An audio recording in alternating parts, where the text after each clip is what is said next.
are the story times of weird shit that my psychotic father would do. My podcast episode last week, I told you guys like how I don't have a dad and stuff because he's like abusive. He's no longer in my life, but I was like, wait, let me make a TikTok just about like the weird shit he would do. Not even like the deep and heavy shit, just like the weird shit. I'm aware this is a serious topic, but I spent years healing from it, so I'm like, let's laugh a little. One time my mother like forced me to text my dad talking about one of my cheer competitions. All you guys need to know is that I misspelled competition in this text message. This man came in my room at like 11:30 at night, dragged me downstairs, made me sit down with a pen and paper and spell competition correctly. He was like, I can't believe you don't know how to fucking spell competition. Like, you're a junior in high school. Like, you're gonna sit here and you're gonna spell it correctly. And I was like, this is why I don't fucking text you, because you're literally insane. It's like, you're gonna be here all night if you don't get to spelling, and like gave me a piece of paper and a pen and like literally forced me to spell it. Here's the issue. I still didn't know how to fucking spell it. Obviously, if I'm misspelling it, I do not know how to spell the word. Did he just think it was gonna magically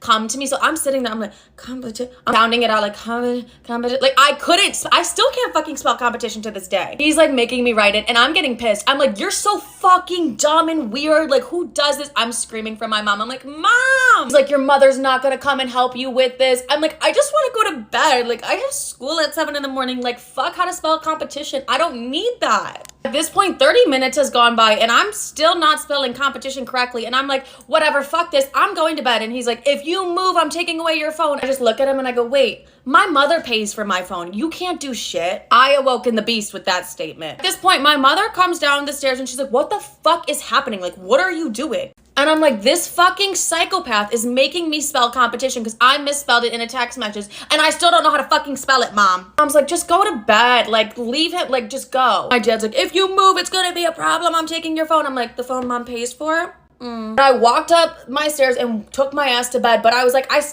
literally still don't know how to spell competition. And guess what? I'm successful regardless. That's why we have autocorrect. But why the fuck did I have to sit and spell on it? Like, this man was just insane. This next story, my mom says, is the reason that they like got divorced. It was like a Thursday night and I was cooking my sister dinner and we're laughing. We're having a good time in the kitchen. So obviously I'm cooking dinner and I have like the cabinets open because like I'm grabbing spices. I'm doing my thing. My father walks in the kitchen and our laughs were like, ah, ha, ha, ha, to like when that man walked in, we were like, what the fuck does the beast want? Go to part 2.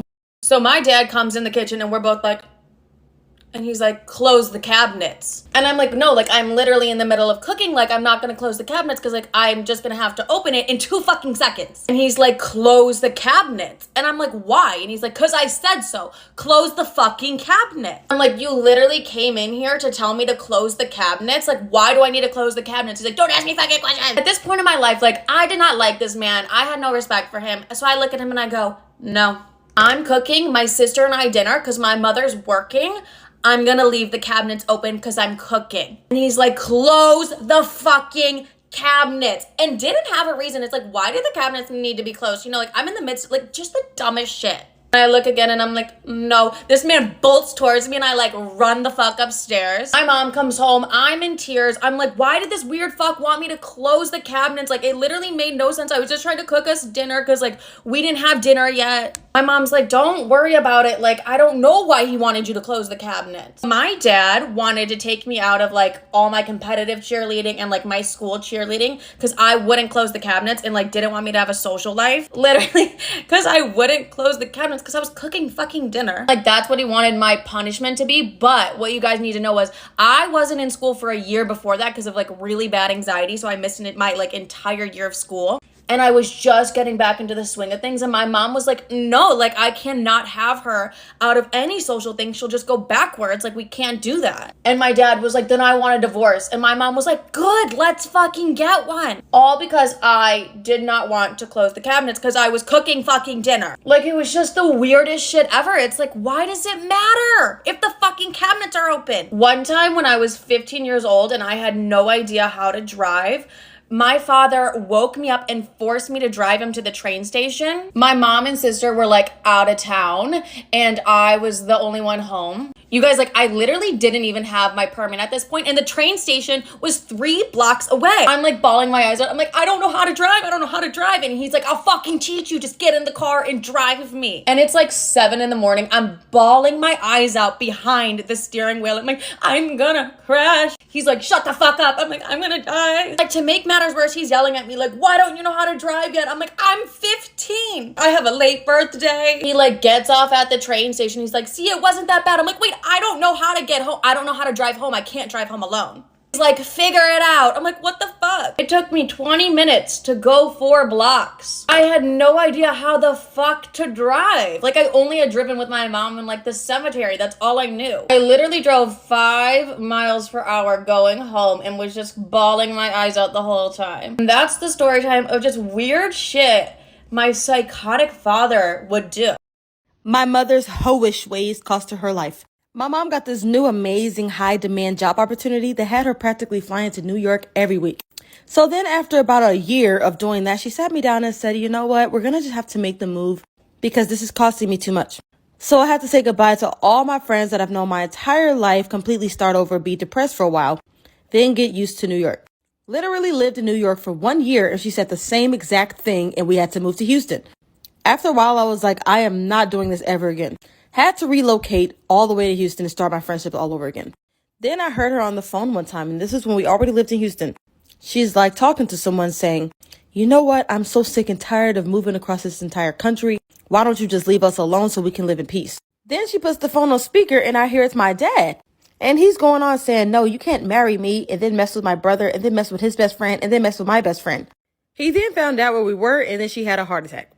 Am I the asshole for telling my son I won't be attending his wedding? I have 3 kids, 25, 23, and 16. I think I'm okay here, and a few relatives who know what's going on agree. My kids, however, are saying we're wrong, and my 16-year-old introduced me to this forum to post. My eldest, Jack, is in med school. Jack's always been a great student and graduated top of the class, and he's overall very charming and social. In 2021, he met a girl, Beth, through a tutoring program. Me and my wife had only met Beth twice, in larger groups of Jack's friends, and it wasn't anything serious. A few months ago, Jack dropped the news that he and Beth were going to marry and he would take a leave of absence from medical school at some stage. I'm sure you can imagine our shock, but he insisted this is what they want to do and he wants to support Beth. My wife tried to explain to him they're both young, especially Beth. She's only 21 and he's considering leaving med school on an emotional impulse. I said this is a mistake. We barely know Beth and he wants to throw away his future like this? Well, Jack's stubborn and he's going through with this. The wedding is in a couple of weeks in a very small ceremony, and we won't be attending. I told Jack we'll send a gift, but that's all. He got very angry and said it's his choice, but I said I'm not restricting him from doing anything. Not attending is also our choice because I don't want to encourage his nonsense. So the thing about this post is the account has now been suspended. Reddit took it off, the person deleted it, whatever is happening, but it's gone. So you can't use the Wayback Machine. I'm going off screenshots, but in a part of when you're filling out a post, like this Autobot generates like a description of like why you might be the asshole. And the top comment that's on there currently saw it. And I think before we give a judgment, we need all the answers. And OP left this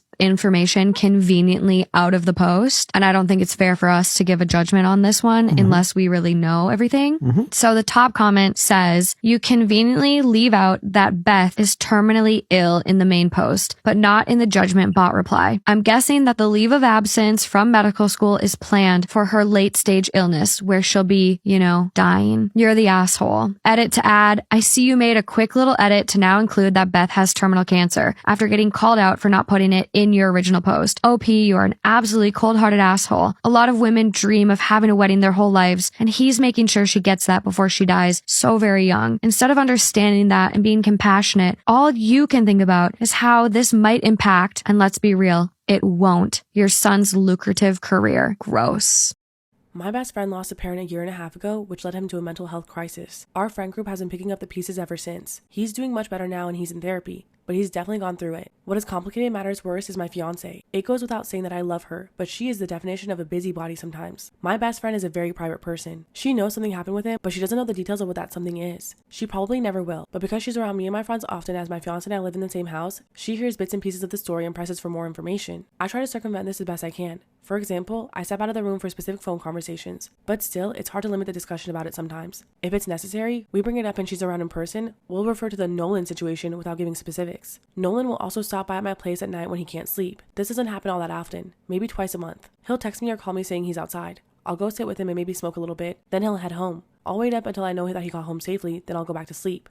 My fiance hates this. She claims the phone call always wakes her up. They don't. She just sometimes happens to wake up for the bathroom while I'm outside, and that me not being in the bed is alarming. This brings us to last night. Nolan stopped by, and when I came back inside, my fiance said that she was putting a stop to it. She said all the sneaking around is making her paranoid. She doesn't feel like she can properly trust me or be part of my friend group without knowing the details, and that Nolan needs to stop relying on me so much. I told her that no matter whether we're married, dating, whatever, she will never have any ownership over my friend's trauma, and that she was never going to be able to order me around in regards to it. I also said that her comfort was less important than someone's actual physical well-being. She was obviously hurt by this and went to stay with her mom after work today. Am I in the wrong for telling my fiance that my friend's trauma is more important than her comfort?